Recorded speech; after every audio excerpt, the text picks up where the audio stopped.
Hi, my name is L.A. Jones, and I am the author of the Kooriime series. The title is pronounced Kooriime.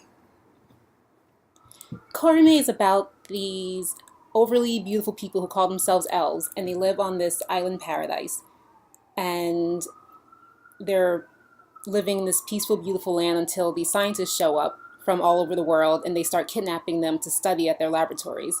And then the elves have their own army called the Traveling Army who show up to rescue their people. And then they sort of bring them to New York City because that's where they have an underground military base because there's a lot blocking them from returning to their own home. And so eventually what happens is that they have to start to learn how to live like Americans. Once they're in New York, they're sort of faced with the issue of whether or not they're going to stay in New York or whether they're going to go back to their homeland. And the story is really about the characters who choose to stay in New York because it follows them through the trials of making the decision and what happens after, which is that they form new relationships and make new friends and they fall in love and they learn a new way of living that's completely different from what they're used to. And it's just kind of funny to see how foreigners might view, living in America, because I think Americans sort of think that we're the whole world and that everyone, thinks the way we do. But it's just kind of interesting to explore how, someone might view it through maybe alien eyes. Let's see, one word to describe each of the 10 main characters, I think, would be Faris. He's definitely a bit of a mess. And Adrian, he's the hero. Maylin, he's high strung. Celinda, she's just kind of a bitch. I think that's, you can't go around that. Um, then there's Irina, who I think she's just sort of a modern day American girl. Azarelli, he's dependable.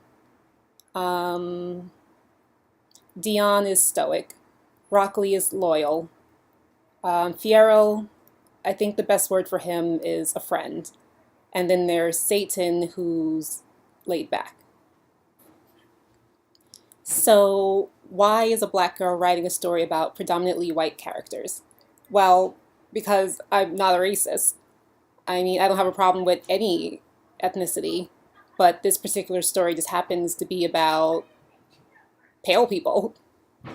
There's really no other reason for it.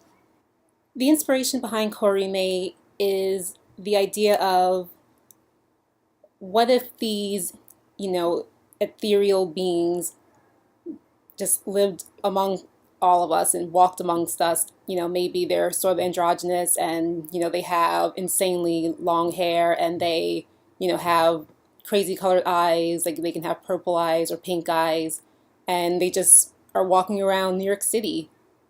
And I mean, there are a lot of sad things in the story, and I think that probably comes from watching the news way too often. But I personally always liked sort of layered fantasy stories, stories where there's a real setting that actually exists, and then you take magical elements and then you add those to everyday life, and then it just kind of is this dream of, what if there was magic in the world? And what if things, weren't so mundane and, what if anything were possible and anything could happen?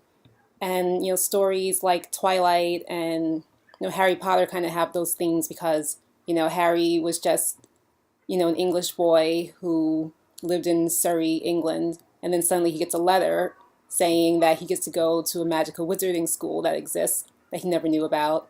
And Twilight, there's a girl who lives in Forks, Washington, and then suddenly these, beautiful undead creatures appear and, they're supposed to be a myth or a legend, vampires.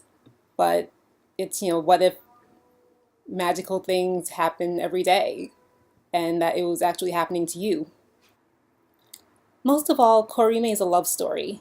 It's highly melodramatic. It reads a bit like a soap opera. It's very intense. There's a lot of pain and suffering, but everyone really does come out on the other side better and stronger and having found something they didn't have before, something really good. And the message is really that light really does always follow darkness.